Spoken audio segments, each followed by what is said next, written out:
کیا اور اس کی جب گٹھڑی باندھنے لگا تو اچانک خیال آیا کہ یہ جو میں نے لباس پہنا ہوا ہے یہ بھی میں اتار کے اس میں رکھ دوں. تو میں نے وہ اتار کے اس میں رکھ دیا اور گھر میں ایک پرانا سا کھدر پڑا تھا وہ میں نے اپنے جسم پر باندھ لیا. حضور جو کچھ گھر میں تھا وہ میں نے آپ کے قدموں میں رکھ دیا ہے. حضور صلی اللہ علیہ وسلم جب پوچھا کہ گھر کے لیے کیا چھوڑا ہے, انہوں نے کہا ابقیت اللہ ورسولہ, کہ میں نے ان کے لیے اللہ کو اور اس کے رسول کو چھوڑ آیا ہوں. بڑی خوبصورت بات. سیدنا عمر فاروق رضی اللہ تعالیٰ عنہ نے جب یہ بات سنی تو آپ فرماتے ہیں کہ میں نے کہا کہ اے عمر تو کبھی بھی ابو بکر سے آگے نہیں بڑھ سکتا, تو فاستبقوا الخیرات, کہ نیکی میں آگے بڑھو. یعنی دنیا کے معاملے میں آپ نیچے دیکھیں اور نیکی کے معاملے میں آپ اوپر دیکھیں,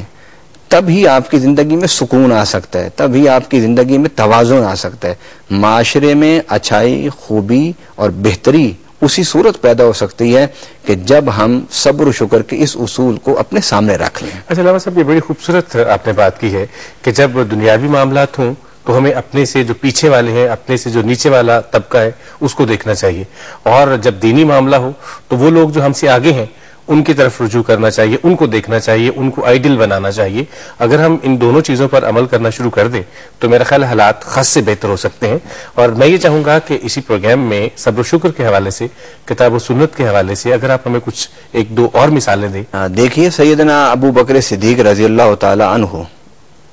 آپ جب حکمران تھے تو بیت المال سے جو راشن ملتا تھا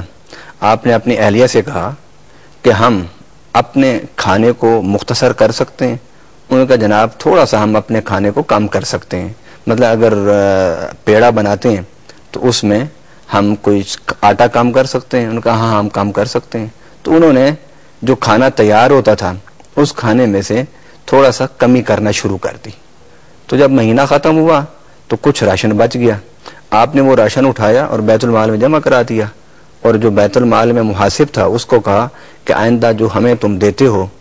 اس میں سے کم کر کے دیا کرو, اس لیے کہ ہمارا کم میں گزارا ہو جاتا ہے. گویا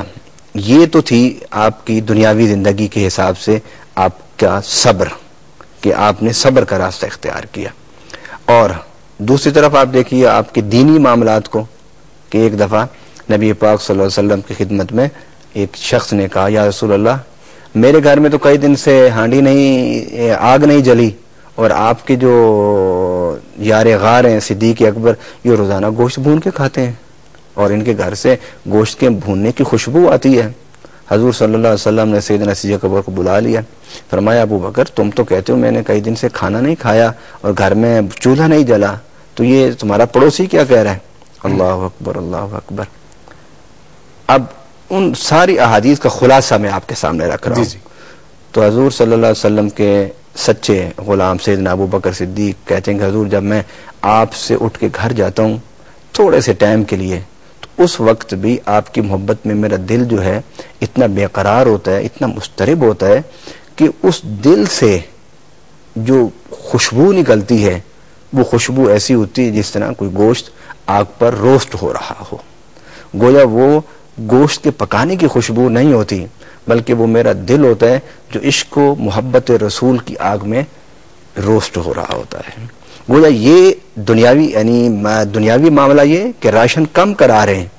اور حضور صلی اللہ علیہ وسلم سے عشق و محبت اور تعلق کا معاملہ یہ کہ دل حضور کے عشق میں اتنا جلتا تھا کہ ناک رکھنے والے لوگ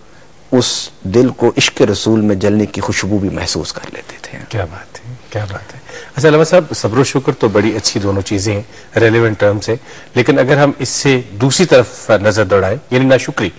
صبر و شکر بہت اچھی بات, لیکن کچھ لوگ ہیں جو ناشکرے ہوتے ہیں, جو خدا تعالیٰ کی دی گئی نعمتوں کا بھی شکر ادا نہیں کرتے اور دوسروں کو تنقید کا نشانہ بھی بناتے رہتے ہیں. اس حوالے سے آپ فرمائیے گا کہ ناشکری جو ہے وہ انسان کے لیے کس قسم کی مشکلات جو ہے وہ پیدا کر دیتی ہے؟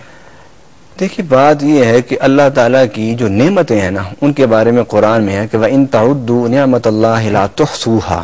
کہ اگر اللہ تعالیٰ کی نعمتوں کو آپ شمار کرنا چاہیں صرف تو آپ شمار بھی پوری زندگی نہیں کر سکتے. حاصل کرنا تو ایک محنت کے ساتھ ہوتا ہے نا, شمار کرنا. تو جب اللہ کی اتنی نعمتیں ہیں تو آپ ان ساری نعمتوں کو اپنے پاس جمع تو نہیں کر سکتے. اب جو اللہ نے آپ کو نعمتیں دی ہیں ان پر آپ شکر کریں,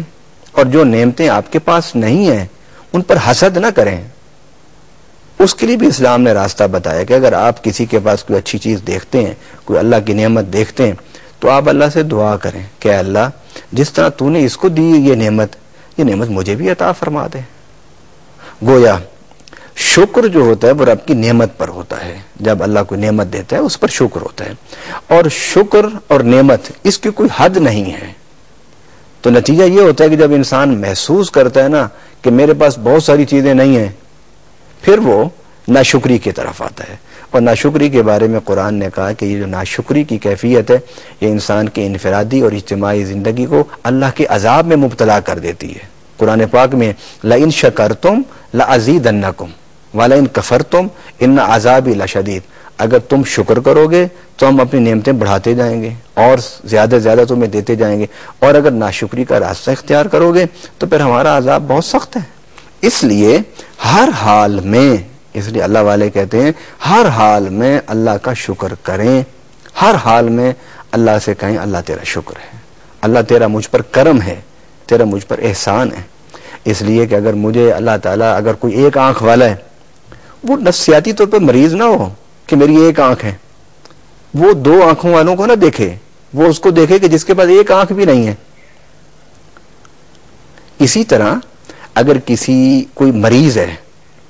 اور وہ صحت مند آدمی کو نہ دیکھے، وہ یہ دیکھے کہ مجھ سے بھی زیادہ سخت بیماریوں میں دوسرے لوگ مبتلا ہیں۔ اور اگر کسی کے پاس بڑا گھر ہے تو اس کے بڑے گھر کو نہ دیکھ کے اپنے آپ کو پریشانی میں مبتلا کرے، بلکہ وہ یہ دیکھ لے کہ مجھ سے بھی لوگوں کے پاس چھوٹے گھر موجود ہیں۔ تو اس لیے جو ناشکری ہے وہ انسان کو نفسیاتی طور پر، ذہنی طور پر، جسمانی طور پر